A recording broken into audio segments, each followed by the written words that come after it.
바울은 자신이 이방인의 사도로 부르심을 받은 그 비밀을 맡은 자로 살아가고 있음을 이야기했습니다. 그리고 그 비밀이 얼마나 놀라운 것인지를 이야기했습니다. 자신의 사명과 또한 허락된 사역을 말하면서 동시에 우리에게도 비밀을 맡은 자의 삶을 이야기해 준 것이죠. 그리고 오늘 본문에서는 비밀을 알고 또 받아들인 자들의 그런 영적인 강건함을 기도하고 또한 하나님 안에서 누리게 될 그런 충만함을 위해 기도하고 있습니다. 기도할 때 하나님을 높이는데 특별히 하늘과 땅의 모든 족속에게 이름을 주신 하나님으로 바울은 지금 부르고 있습니다. 우리는 기도할 때 하나님의 이름을 부릅니다. 우리의 기도가 꼭 응답되어지기를 바라는 마음, 그리고 동시에 우리의 기도에 응답하실 하나님을 높이면서 그 이름을 부르는 것이죠. 저는 기도할 때 전능하신 하나님 이렇게 부르는 것을 좋아합니다. 그리고 성경에 기록된 많은 하나님의 이름 중 임마누엘의 하나님, 우리와 함께 하시는 그 하나님을 참 좋아합니다. 누군가는 기도할 때 사랑의 하나님을 부르고 은혜가 충만한 그런 하나님을 부르며 기도합니다. 그런데 오늘 말씀에 바울이 부르는 이 하나님의 이름은 조금 생소합니다. 하늘과 땅에 있는 각 족속에게 이름을 주신 하나님. 여기에 족속이라는 단어는 그 가족이라는 의미에 조금 더 가깝습니다. 그리고 그 어원을 살펴보면 아버지라는 단어와 같은 의미를 가집니다. 그러니까 지금 바울은 하나님께서 이방인과 유대인 간에 차별이 없이 모두의 창조주가 되시며 또한 아버지가 되신다는 사실을 선포하고 있는 겁니다. 더욱이 그 대상을 더 넓혀서 하늘과 땅에 있는 존재를 말하는데 말 그대로 인간들과 천사들, 영적인 존재들 이 모두를 총망라하는 모든 피조물의 아버지 되신다는 사실을 이야기하고 있는 것이죠. 그리고 그 존재에 어떠한 존재에 이름을 준다는 것은 아무에게나 주어지는 그런 권한은 아닙니다. 우리가 자녀들의 이름을 지을 때 길 가던 사람 아무나 붙잡고 그렇게 이름 지어 달라고 그 권한을 그냥 막 넘기지는 않잖아요. 뭐 안 믿는 사람들은 돈 몇만 원에 뭐 어디 철학관 가가지고 이름 지어 주세요 뭐 이렇게 하기는 하던데 뭐 돈 주고 지은 이름이 뭐 민정 뭐 하여튼 뭐 영희 철수 뭐 이렇게 그냥 막 돈 주고 지었는데 너무 흔한 이름들이 잔뜩이어서 좀 한탄했던 그런 기억들이 있습니다. 저도 우리 아이들 이름 지을 때 참 심사숙고했거든요. 조금 평범하지 않은 이름 이런 거에 나름 좀 뿌듯해하는 그런 게 있습니다. 너무 심사숙고를 하다가 출생신고가 늦어져서 약간 벌금 물을 뻔하기도 했습니다. 이 이름을 지으면 놀림받지 않을까 뭐 이런 것들부터 해서 의미를 찾고자 하는 바람에 좀 이렇게 길어졌던 거죠. 이처럼 이름을 지어준다는 것은 그 이름을 받는 존재에게 있어서 어떤 절대적인 권한이 있는 존재가 할 수 있는 일입니다. 갓 태어난 아이에게 있어서 부모는 온 세상의 전부인 것과 마찬가지인 거죠. 이처럼 창조주 하나님은 피조물에 있어서 가장 위대하고 강력한 존재입니다. 창조주로서 무한한 권한을 가지시는 것이죠. 그래서 그 이름을 주실 수 있는 사실 유일한 분이신 겁니다. 또한 모든 존재의 창조주이시기 때문에 모든 것을 존재하게 하시고 또한 다스리시는 분이십니다. 이렇게 이야기하니까 너무나 크고 먼 어떤 존재처럼 느껴지고 있지만 바울은 이렇게 이름을 지어주실 만한 크고 놀라우신 그 하나님을 부르면서 동시에 아버지로 부르고 있습니다. 감히 가까이 할 수 없는 그런 분이 아니라 친근히 가까운 분으로 부르고 있는 것이죠. 이는 언제 어느 때라도 그 내용이 어떠하든 시시콜콜한 것들까지도 다 말할 수 있고 아뢰을 수 있는, 지금 바울은 그런 마음으로 기도하며 하나님의 이름을 부르고 있는 것이죠. 이런 하나님께 바울은 무릎을 꿇고 빌고 있습니다. 사실 성경을 살펴보면 유대인들은 주로 서서 기도했습니다. 그런데 간혹 무릎을 꿇고 기도하는 경우들을 성경에서 찾아볼 수 있는데, 그것은 아주 간절한 마음으로 기도할 때의 모습으로 등장합니다. 에스라가 바벨론에서 귀환한 이스라엘 백성들이 이방인과 결혼한 것들, 그런 것들을 회개하면서 기도할 때 무릎을 꿇고 하늘을 향해 손을 들고 그렇게 기도하는 모습이 그려져 있습니다.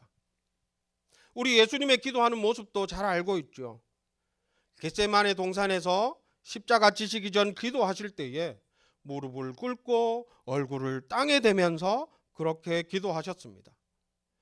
이런 간절함을 담아 기도할 때 무릎을 꿇는 그런 모습을 보이는 경우가 있는데, 오늘 바울이 이 기도하는 모습에서 그가 얼마나 간절한 마음으로 하나님께 기도하고 있는가를 알 수 있는 모습입니다. 바울은 기도하는데 먼저 성도들의 속사람이 강건하기를 위해 기도합니다. 속사람은 말 그대로 인간의 영, 마음, 그리고 이성과 의지, 이런 것들을 포함하는 것입니다. 이는 성경에 기록되어 있는 겉사람과 대조되는 표현이죠. 고린도후서 4장 16절 말씀에 우리의 겉사람은 낡아지나 우리의 속사람은 날로 새로워지도다 라고 말씀합니다. 이 말씀처럼 겉으로 보여지는 사람의 모습들은 시간이 지남에 따라 날로 낡아지고 부패합니다.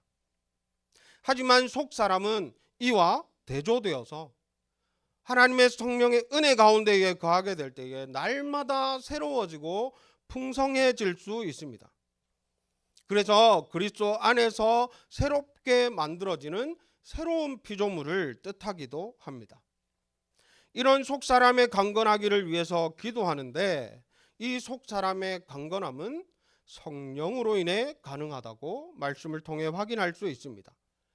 우리 안에 거하시며 역사하시는 성령께서 이전에 그런 인간의 악하고 부패한 심령들을 날마다 새롭게 만들어 가시는 것이죠. 겉으로 볼 때에 사람들의 모습들이 다른 사람들보다 조금 더 어떻게 좀 도덕적이기도 하고, 남들이 볼 때 사랑이 많다, 사랑을 베푸는 사람이구나, 이런 모습을 보일 수 있습니다. 하지만 그것은 전적으로 그 사람의 선택과 결정으로 인한 것이 아닙니다. 잘 아시겠지만 죄인된 인간은 작은 것 하나라도 그 본성을 거슬러가며 선택하고 행하는 것이 불가능합니다. 오직 성령께서 죄가 아닌 사랑과 의를 선택하게 하셔서 그것을 행할 수 있도록 도우실 때 비로소 사람은 하나님이 기뻐하시는 모습대로 성령의 인도하심을 따라 행할 수 있게 되는 것입니다. 더 나아가서 성령의 역사하심은 말씀을 보니 하나님의 영광의 풍성함으로 이루어지는 것이라 말하고 있습니다. 하나님께서 인간을 구원하시고 그 가운데 은혜를 베푸시는 것들, 그 모든 것들은 하나님의 지혜와 능력이 무한하게 시행될 때 이루어지는 것입니다. 다시 말하면 하나님의 속성, 그러니까 그분의 사랑과 은혜, 그리고 지혜의 무한하고 영원한 그런 풍성함을 통해서 사람의 내면에 함께 하시는 성령의 역사가 이루어진다라고 말하는 것이죠. 그럼 기도 전체를 보자면 우리를 강건하게 하시는 그런 성령의 역사는 하나님의 영광의 풍성, 하나님의 사랑과 은혜, 지혜의 풍성함을 따라 이루어지는 것이다 말하는 겁니다. 앞서 바울의 간절히 기도하는 그 대상이 바로 창조주 하나님이시며, 그리고 이런 능력의 하나님께서 가지시는 영광의 풍성함을 따라 성령께서 각 사람에게 역사하셔서 영적으로 모든 이들이 강건하게 세워질 수 있다라고 말하는 것입니다. 성도의 이런 강건함을 위해 기도했던 바울은 이제 그리스도께서 성도 안에, 그리고 성도가 그리스도 안에 거할 수 있기를 기도합니다. 먼저 믿음으로 그리스도께서 성도들의 마음에 거하기를 기도합니다. 여기에 보면 계시게 하시옵고 17절 말씀에 그렇게 번역되어 있는데요. 여기는 거하다라는 의미의 단어로 사용되었습니다. 그런데 거하다라는 의미는 두 가지 의미로 해석할 수가 있습니다. 일시적으로 잠시 머무는 것, 이후에 떠나가게 되겠지만 지금 일시적으로 거하는 것, 그런 의미와 한 장소에 정착해서 지속적으로 거한다라는 의미, 두 가지로 이해할 수 있습니다. 그럼 여기서는 어떤 의미인가? 한 곳에 계속 머무른다는 의미를 가집니다.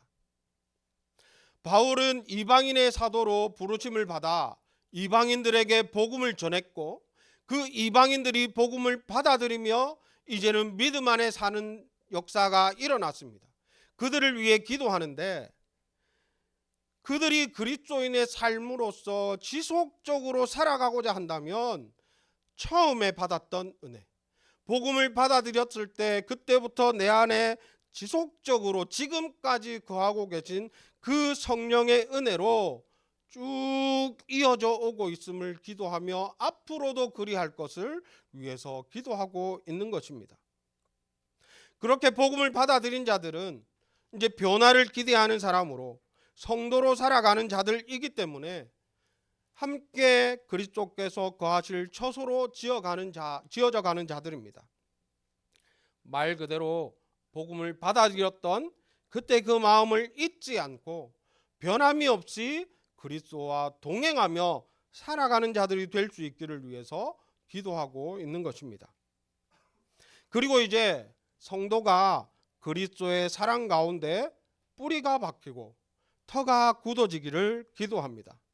우리 골로새서 2장 6절에서 7절 말씀 함께 읽어볼까요? 골로새서 2장 6절에서 7절 말씀입니다. 시작.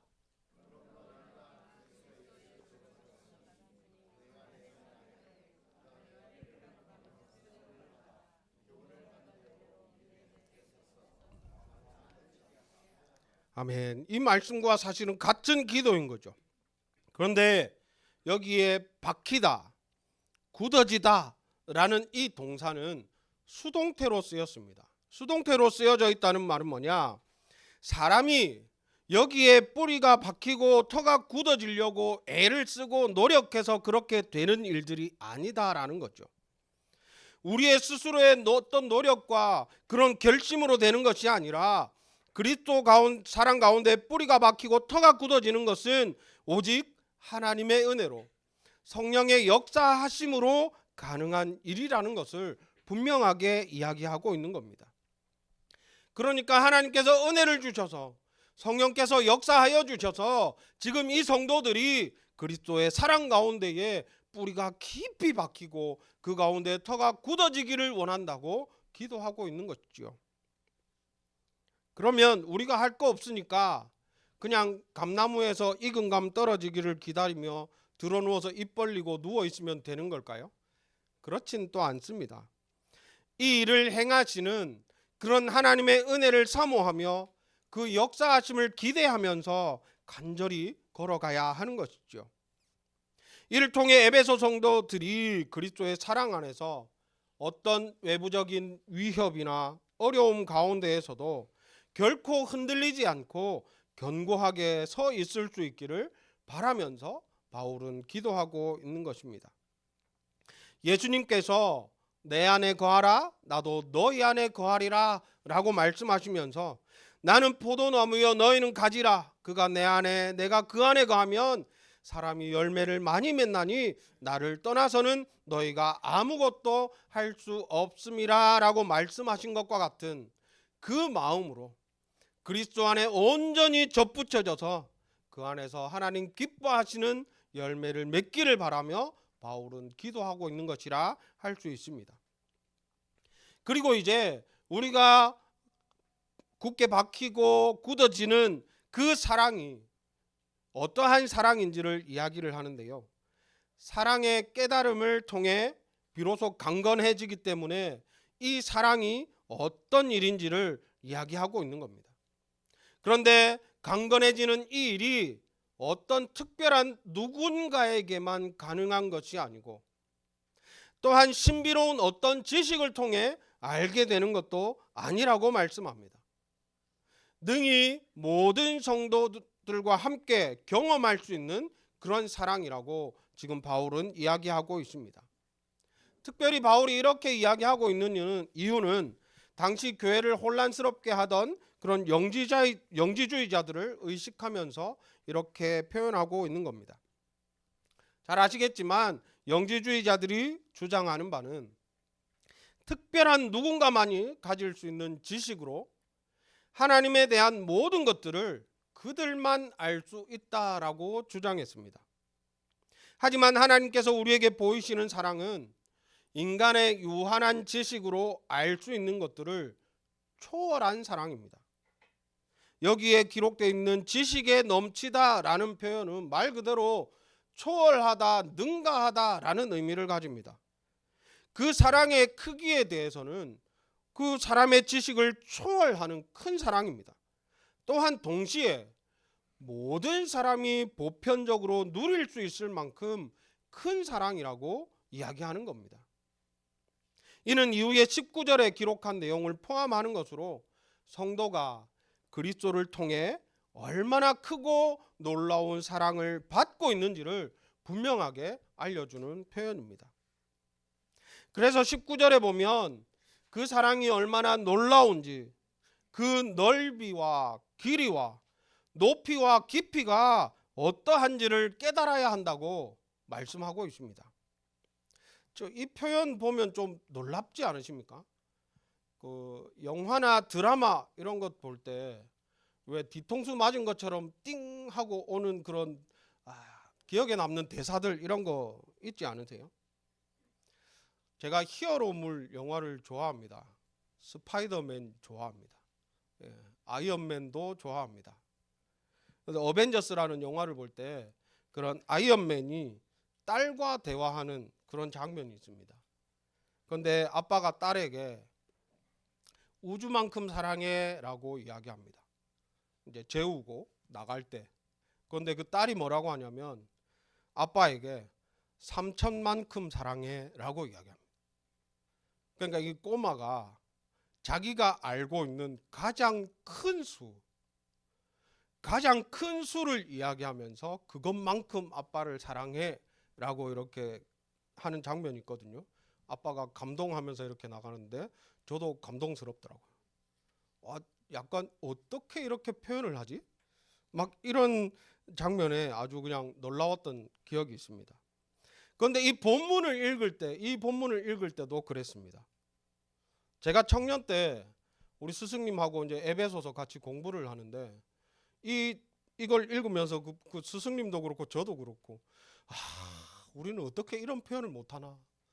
뭐 어떻게 이렇게 표현할 수 있지? 라고 하면서 되게 놀라웠던 그런 기억이 있거든요.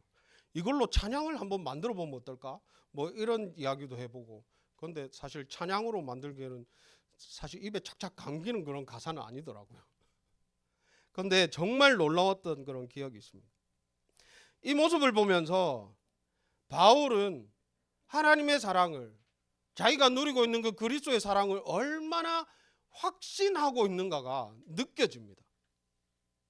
그리고 그것을 얼마나 아름답고 놀랍게 표현하고 있는지 모릅니다. 물론 이 놀라운 사랑의 표현을 극강의 대문자 T인 학자들은 하나씩 분석하고 뭐 이렇게 설명해 놓기는 했습니다. 존 스토트라는 유명한 목사님은 본문을 어떻게 이해하느냐? 그리스도의 사랑으로 모든 인류에게 미칠 만큼 그 사랑은 넉넉하게 넓고 세상의 유한한 시간을 넘어서 영원에 이르기까지 길고 그리스도를 하늘로 올릴 수 있을 만큼 지극히 높고 타락한 인간을 구원할 만큼 충분히 깊다라고 그분은 해석했습니다. 이 놀라운 사랑을 바울은 또 다른 그의 서서인 로마서에서 이렇게 표현합니다. 로마서 8장 38절에서 39절 말씀 함께 읽겠습니다. 시작.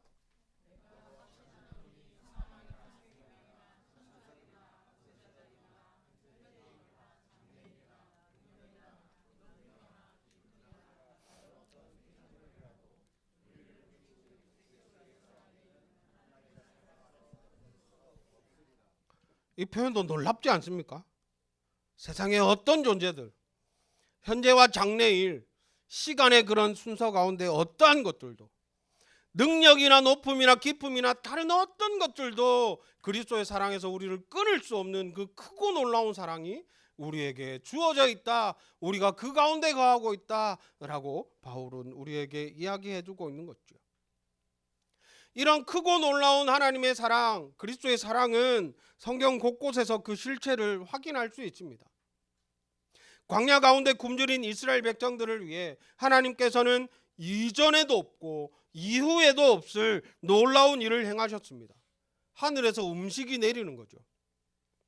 장정만 60만에 여자와 아이를 포함하면 200만에서 300만이 되는 수많은 사람들, 그 사람들을 먹을 양식을 위해 주시는데 그 기간이 하루 이틀 사흘도 아니요 장장 40년에 걸쳐서 이 일을 행하셨습니다. 그 양이 얼마나 많습니까? 한 사람당 1오멜, 하루에 1오멜은 지금 우리 환산으로 보면 2리터 정도 됩니다. 그러니까 쉽게 말하면 먹을 거리들이 1.5리터 음료수병 가득 차고 조금 더 있는 겁니다. 그만큼의 음식이 하루에 먹는 음식인데 200만 명이니 400만 리터입니다. 이거 뭐 무슨 이해가 되겠습니까? 그런데 이것을 1년 365일 하루도 빠지지 않고 40년을 그렇게 하신 겁니다.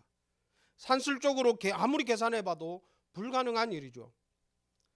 그런데 성경에 기록된 바에 의하면 약간 달달한 과자만 나는 뭐 그런 음식인데요. 어제 먹은 음식 오늘 먹는 거 조금 꺼려지는 게 우리들이잖아요. 물리니까. 그런데 물린다는 말도 없고 맛없어서 음식 투정했다는 사람도 없습니다. 그런 음식을 40년 동안 주셨다는 게 얼마나 놀라운 일인지 하나님의 사랑이 아니고서는 이해할 수 없는 그런 일들이죠. 또 다른 일들도 있습니다. 물 가운데 불 가운데에서도 지키시고 굶주린 사자의 입에서도 하나님의 백성을 살리시는 일들, 하나님의 사랑으로 우리는 확인할 수 있습니다. 그런데 그 많은 사랑의 모습 가운데 단연 가장 놀라운 사랑은 바로 십자가의 사랑인 거죠. 죄인된 우리의 구원을 위해서 하나님께서 거의 불가능한 것들을 우리에게 요구하셔도 아무런 문제가 없습니다. 왜 그렇죠? 죄를 우리가 지었는데요. 죄 지은 우리가 구원에 이르기 위해서 응당 그에 대한 대가를 우리가 치르는 것이 맞습니다. 세상의 이치에 합당한 거죠. 그런데 그 죄의 대가를, 나의 죄의 대가를 내가 아니라 오히려 예수 그리스도께서 대신 치르신 것입니다.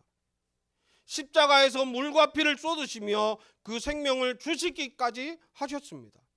그 이유를 아무리 찾아봐도 찾을 수가 없어서 우리는 하나님의 풍성하신 그 속성 가운데에서 우리는 찾았습니다. 요한 1서 4장 16절 말씀 함께 읽겠습니다. 시작.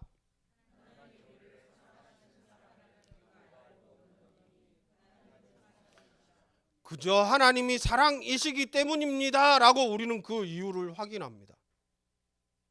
그런데 이 말이 우리에게 은혜로 다가오지만 사실 우리가 완전하게 이해할 수 없습니다. 왜냐하면 이런 사랑을 세상에서 본 적이 없거든요. 이런 사랑을 경험해 본 적이 없거든요. 찾을 수가 없고 경험할 수가 없습니다. 어떻게 이런 무조건적인 사랑으로 우리를 사랑하실 수가 있는가? 우리의 인생을 보면 이해할 수 없지만 우리의 창조주이신 하나님이 사랑이심을 알고 믿기 때문에 그런 것으로 납득하고 살아가고 있는 것이죠. 결국 이 놀라운 사랑은 하나님이 주시는 그런 믿음이 아니고서는 결코 이해할 수 없는 그런 사랑인 겁니다. 그런데 우리는 그 믿음으로 이 놀라운 사랑을 누리며 살아가는 자들이 되고 있는 것이죠. 그래서 바울은 기도할 때에 하나님의 사랑이 이렇게 크고 놀라운 것을 성도들이 깨닫기를 위해 기도하는 겁니다. 이런 사랑을 깨닫게 되면 어떤 일들이 일어납니까?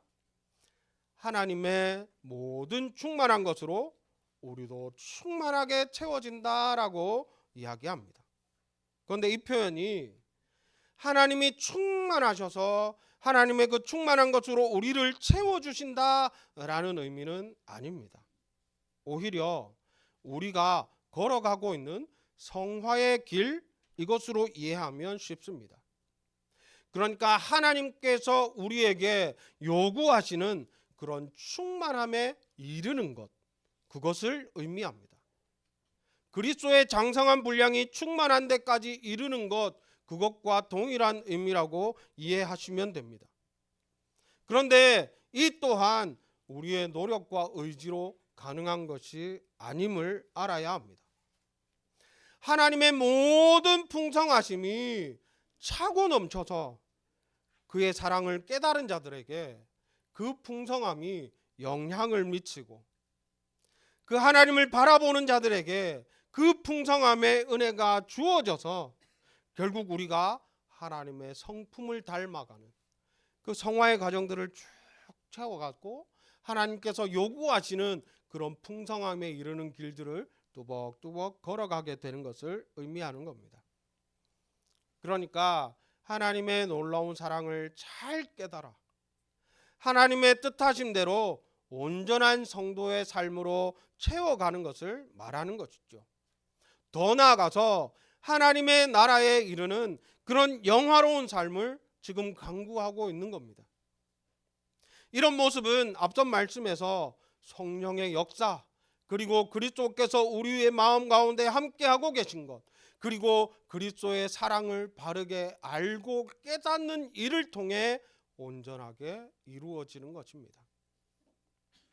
그리고 이제 바울은 마지막으로 하나님을 찬양하며 그 기도를 마무리하고 있습니다. 하나님의 그 능력은 무한하셔서 우리가 구하고 생각하는 것을 더 넘치도록 베푸심을 바울은 찬양합니다.